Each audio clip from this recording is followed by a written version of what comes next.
সবাই কেমন আছেন? আশা করি ভালো আছেন। আমরা আল্লাহর রহমতে ভালো আছি। তো আজকে ব্লগটা শুরু করতেছি আমি সকাল 7টা থেকে। তো সকাল 7টা থেকে ব্লগটা শুরু করতেছি। তো আজকে যা যা করবো আপনাদের সঙ্গে শেয়ার করব বন্ধুরা। তো দেখতে থাকুন। আমি এখন নাস্তা বানাতে যাব। দিয়েছি এলাচ, আদা, তারপর দিয়েছি লবণ, দেবো এখন চা পাতা দিয়ে একটা মশলা চা করব। আর এখানে আমি পানি বসিয়েছি, আমি এখন রুটি বানাবো, এই জন্য আটাটা কাওয়া করে নেব। তো এই তো নাস্তা রেডি করব এখন। তো আমার চা হয়ে গেছে। তো সকাল সকাল যেহেতু উঠছি, আমি চা না খেলে কাজ করতে পারবো না। তো এখানে নিয়েছি চা, নিয়েছি দুটো বিস্কিট, আর নিয়েছি গতকালকের বাদামের বরফিটা। তো ওর বাবা রাতে এসে খেয়ে ভীষণ খুশি, বলে এত মজা হয়েছে বাদামের বরফি যা বলার মতো না। আর বলতেছে এটা খেলে প্রচুর শক্তি পাওয়া যাবে। ওর বাবা বলতেছে আমি এটা খেয়ে বাইরে থেকে কাজ করে আসলাম। ওর বাবার বাইরে একটু কাজ ছিল, বাসায় এসে বরফি চা খেয়ে আবার বাইরে যেয়ে কাজ করে তারপর আসছে। কি যেন একটা জরুরি কাজ ছিল। তো এই তো আমি এখন এটা খাবো, খেয়ে রুটি বানাবো আর নাস্তা রেডি করব। তো আগে আমি এটা খেয়ে এনার্জি পাই, তারপর এটা রচিলা করে আমি এখন রুটি বানা শুরু করে দেব, কাজ করব। কত জোরে বৃষ্টি আসছে, আমি নাস্তা বানাচ্ছিলাম আর এইদিকে বৃষ্টি চলে আসছে জোরে। কি অবস্থা! তো বৃষ্টিটা একটু আজকেও আপনাদের সঙ্গে শেয়ার করলাম, কারণ আমার বৃষ্টি খুব ভালো লাগে। রুটি বানানো শেষ, আমি এখন ভেজে নিচ্ছি এই যে রুটি। তো ওর বাবা অ্যালার্ম বাজছে, কতক্ষণ থেকে ওঠে না, বৃষ্টি আসছে আরামে ঘুমাচ্ছে। একবার যে ডেকে আসলাম বলে উঠতেছি, আবার ঘুমাচ্ছে। অফিসে যাবে না সে, ওই যে কালকে বাইরে একটু কাজ ছিল করে আসছে, এজন্য তার এখন ঘুম পেয়েছে দেখি। তো এখন উঠাই দিয়ে আসছি, তাড়াতাড়ি করে আমি নাস্তা রেডি করে নিই। ওর বাবা ফ্রেশ হতে গেছে, নাস্তা খেয়ে অফিসের উদ্দেশ্যে রওনা দেবে আল্লাহ বাসালে। তো এই তো রুটি ভাজা শেষ, এখানে আমি 3টে ডিম নিয়েছি, এখন মামলেট করব। বিসমিল্লাহ।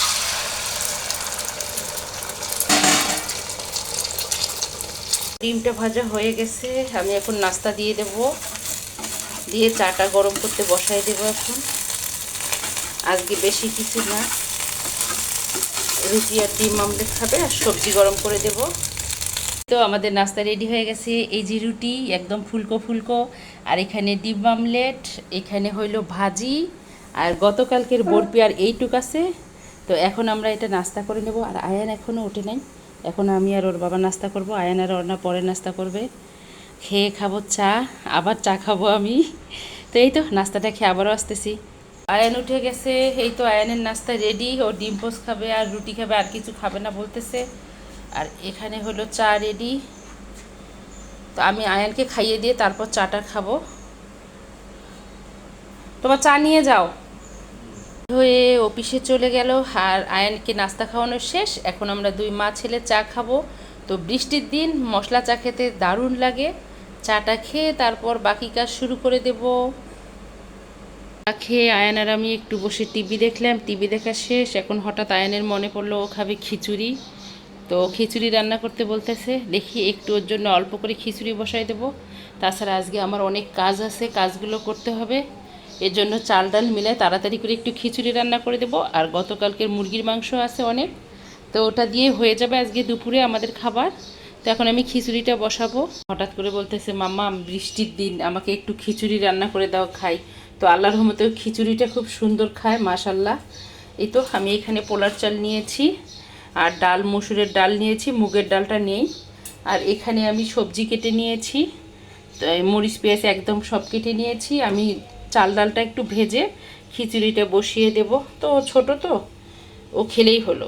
বিসমিল্লাহ। ও তো না, সবাই আমরা খাবো, তো গ্যাস যেহেতু আছে ওকে খিচুড়িটা রান্না করে দিই, তাড়াতাড়ি হয়ে যাবে। আর বাচ্চাদের জন্য খিচুড়ি তো অনেক ভালো। খিচুড়ি রান্না করছিলাম, ওর বাবা বলছিল যে তোমার হাতের খিচুড়ি তরকারি ছাড়াই অনেক মজা লাগতেছে। অনেক নাকি মজা হয়েছিল গতবারের খিচুড়িটা।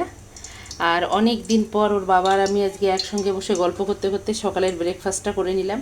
কারণ আয়ানকে স্কুলে ভর্তি করার পর এখন আর ওর বাবার সাথে আমার সকালের নাস্তাটা করা হয় না। আগে যখন আয়ানকে স্কুলে ভর্তি করাইছিলাম না, তখন ওর বাবা আর আমি প্রতিদিন ওর বাবার নাস্তা রেডি করতাম আমার। তো আমরা দুজন মিলে টুকিটাকি একটু গল্প করতে করতে নাস্তাটা সেরে নিতাম, তারপর উনি চা খেয়ে অফিসে যেত। তো এখন আয়ানকে ভর্তি করার কারণে আমি আগে চলে যাই, ওর বাবা পরে যায়। এই জন্য আর ওর বাবার সাথে নাস্তাটা খাওয়া হয় না।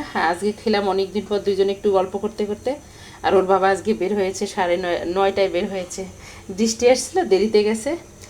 আর চা খেলাম। তারপর শুক্রবার খাওয়া হয় প্রায়, হয় না আবার। ওই যে ওর বাবা কখনো মোবাইলে কথা বলতে ধরে নাস্তা আমি যখন রেডি করি, অথবা ওর বাবা যখন খেতে ধরে আমি চা রেডি করতে আসি, এর জন্য। তো আজকেই খেলাম অনেক দিন পর দুজন মিলে একসঙ্গে নাস্তা, ভালোই লাগলো বৃষ্টির দিন। তো এখন চালগুলো আমি ভেজে নেব, দিয়ে দিচ্ছি।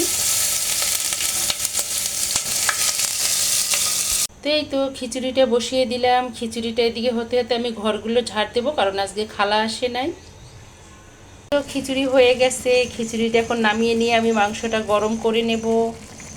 হয়ে গেছে, খিচুড়িও হয়ে গেছে। এখন আয়ান বলতেছে ডিম দিয়ে সে খিচুড়ি খাবে, তো ডিম পোস্ট করতে বলছে। এখন ওর জন্য ডিম পোস্টটা করে নিচ্ছি। আর অর্ণাকে দিয়ে আসলাম, অর্ণা একটু খেয়ে তারপর গেছে, ও এসে আবার খাবে। এই তো ডিম পোস্টটা করে নেব এখন। ডিম পোস্ট হয়ে গেছে, আর 2টা ডিম ভাজতেছি, ভাবলাম যে আমাদের জন্য একটু করে নেই। তো এই তো ডিম ভাজাটা হয়ে গেলে এখন দুপুরের খাবারটা খেয়ে নেব। আর আমার ওই স্পেশাল ভর্তা হবে না, তাই কি হয় বলেন। এই তো শুকনো মরিচগুলো ভেজে নিচ্ছি, আমার ওই স্পেশাল ভর্তা দিয়ে আমি খিচুড়ি খাবো। তো অর্ণা বললো খিচুড়িটা নাকি দারুণ হয়েছে খেতে। গতবারও ওর বাবা বলছিল দারুণ হয়েছে। তো বৃষ্টির দিন খিচুড়ি যেমন তেমন করে রান্না করলে মজা লাগে হয়তো বা। আমি ভর্তাটা দিয়ে খাবো, আমি চিকেন বেশি পছন্দ করি না। এই তো মরিচটা ভাজা হয়ে গেছে, আমি এখন ভর্তাটা করে নেব। ভর্তা আর কিছু না, এই যে শুকনো মরিচ, পেঁয়াজ কুচি, লবণ দিয়ে দিচ্ছি। দিয়ে আমি এটাকে আগে শুকনো মরিচটাকে আগে ভালো করে ডলে নেব। তো ডাঁটাটা আমি ফেলিয়ে দিয়েছি।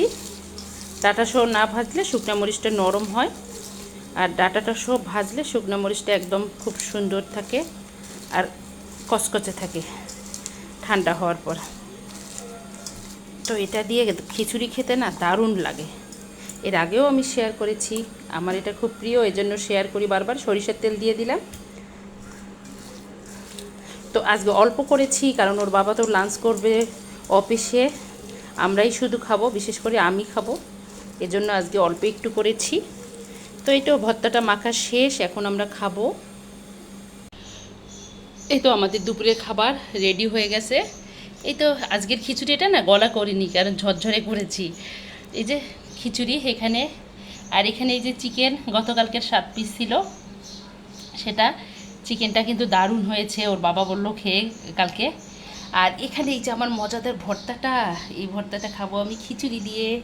এখানে হলো ডিম আমলেট, এখানে আমার আয়ান সোনার ডিম পোস, আগে ওকে খেতে দেব, কারণ ও খেতে চেয়েছে শখ করে।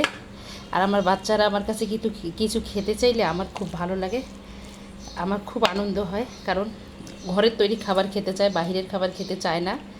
এটা আমার বিশেষ করে খুব ভালো লাগে। আয়ানমণি চলে এসেছে, আর একটা চিকেন লেগ পিস দেবো এখন। তো আমার আয়ান বাবার খাবার এটা, ও এখন খাবে টুকটুক করে। চিকেনটা আমাকে একটু খুলে দিতে হবে, আর ওর ডিমটা এমনিতেই নিয়ে খাবে। তো এখন ওর খাবার রেডি হয়ে গেছে, আমার খাবার রেডি করব। তো এটা হলো আমার প্লেট, এখানে নিয়েছি আমি করলা ভাজি, একটু ছিল, তো এটা তো নষ্ট করা যাবে না, খেতে হবে, আমি অপচয় করি না আল্লাহর রহমতে এখন আর। এখানে নিয়েছি আমার মরিচ পেঁয়াজের ভর্তাটা, এখানে একটা চিকেন নিয়েছি 1 পিস, এখানে নিয়েছি ডিম আমলেট। এটা হলো আমার খাবার, আমি খাবো। আর আমি কিন্তু এত ভদ্র না, ক্যামেরার সামনে এইটুকু দেখাচ্ছি, আমি খাওয়ার পর অফ ক্যামেরায় আরও নেবো। তো আপনাদেরকে বলে দিলাম। এটা 2 মা ছেলে খেয়েছি, খুব মজা করে, দারুণ হয়েছিল খেতে। তো খাওয়া দাওয়া শেষ করেছি, আমি পর্দা ধুয়েছি গতকাল ড্রয়িং রুমের। তো খাওয়া দাওয়া শেষ করে একটু রেস্ট নিয়ে আয়নকে ঘুম পাতিয়ে দিয়েছি। আর আমি যে অর্ণাকে নিয়ে আসলাম, আর একটা জিনিস দেখাই, আমি তো ভুলে গেছি, ওর বাবা যে গতকাল অফিস থেকে আসার সময় আম এনেছে, আমাকে বলছে খোলার জন্য, যে আমের কার্টুনটা খুলিও, আমি তো খুলি নাই। তো এখন হঠাৎ করে ড্রয়িং রুমে গেলাম, মনে পড়লো আমের কথা, খবর আছে যদি আম যদি পেকে গেছে বা পচে গেছে। তো এই তো কার্টুনটা একটু খুলবো, খুলে আপনাদের সঙ্গে শেয়ার করব। আর এটা হলো ওর বাবার অফিস থেকে, আমরা প্রতি বছর আম বাইরে থেকে কিনি না, এবার কেন জানি উনি স্বপ্ন থেকে কিনলো, আর বাইরে থেকে 2বার কিনলো। আমরা হলো অফিসে থেকে আম খাই, কারণ অফিসে যখন আমগুলো একটু হয়, ডাসা ডাসা হয়, অফিসের কিছু ভাই আছে দিনাজপুরের বা রংপুরের, ওরা কন্ট্যাক্ট করে নেয় বাগানগুলো। তো নেওয়ার পর ওরা কার্টুনে করে নিয়ে আসে, খাঁচায় করে নিয়ে এসে অফিসে বিক্রি করে। কেউ 10 কেজি, কেউ 20 কেজি, কেউ 15 কেজি, মানে যার যেরকম লাগে সেরকম করে নেয়। তো ওখান থেকে আমরা একদম ফ্রেশ আম খাই, আর লিচুও ওখান থেকে খাই আমরা। তো ওর বাবা বললো এখনও লিচু আসে নাই, আমটাই আসছে। 20 কেজির অর্ডার দিয়েছিল, আর এক ভাই নাকি নিয়েছে 10 কেজি, এজন্য আপনাদের ভাইয়া শুধু 10 কেজি পেয়েছে। ওই আগের আম আছে এখনও একটু,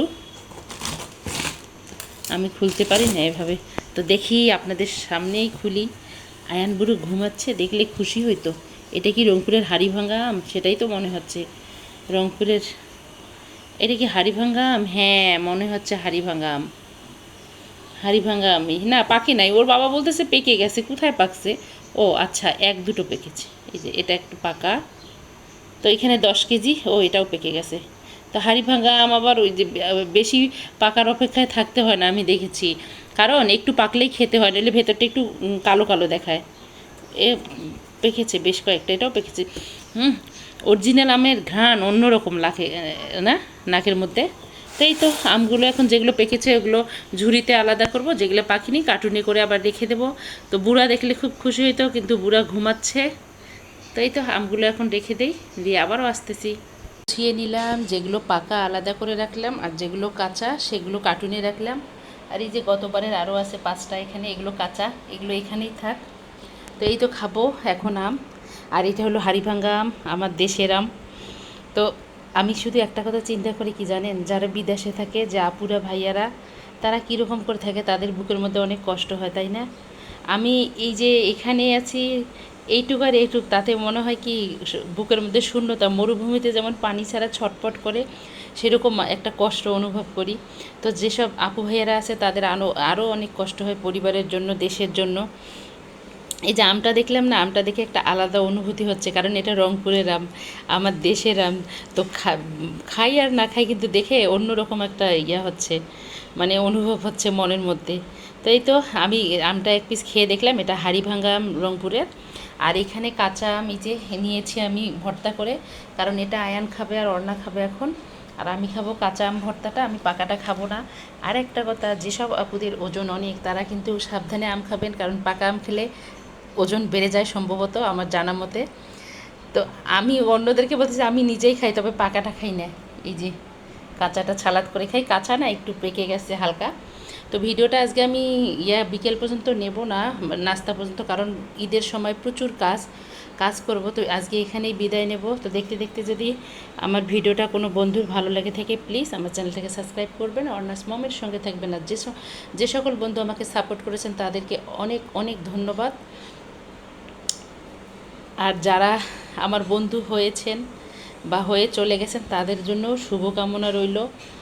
তো আপনারা বন্ধু হয়ে যদি সত্যিকারের বন্ধু হয়ে থাকতে না পারেন, কাউকে ধোকা দিয়েন না, কারো বন্ধু হওয়ার কথা বলে মিথ্যা করেন না। আর একটা কথা, এখন অনেকেই কী করে ইদানিং বলে, বন্ধু হয়েছি, সাপোর্ট করেছি, সাপোর্ট করো, কিন্তু ওনারা জানে না যে যদি সত্যিকারের সাপোর্ট করে, তাহলে আমার চ্যানেলে ওনাদের ছবি বা ওনাদের আইডির ছবি উঠে থাকবে। তো যাদের ছবি, আইডির ছবি উঠে থাকে, তাদেরকেই আমি সাপোর্ট করি, যাদেরটা উঠে থাকে না তাদেরকে সাপোর্ট করি না, কারণ মিথ্যা কথা বলে। তো এখন মিথ্যা কথা বলার কোনো ওয়ে নাই, ইউটিউব এখন চালাক হয়ে গেছে। তো এই অপশানটা এসেছে, কোন কোন আপু জানেন অবশ্য, আমি জানি না। যারা সাপোর্ট করে তাদেরটা কিন্তু আপনার চ্যানেলে আপনার ওপরে উঠে থাকবে। তো মিথ্যা বলে মানুষকে ধোকা দেওয়া ভালো না। আজকে অনেক কিছু বলে ফেললাম, ভুল ত্রুটি হলে ক্ষমার দৃষ্টিতে দেখবেন।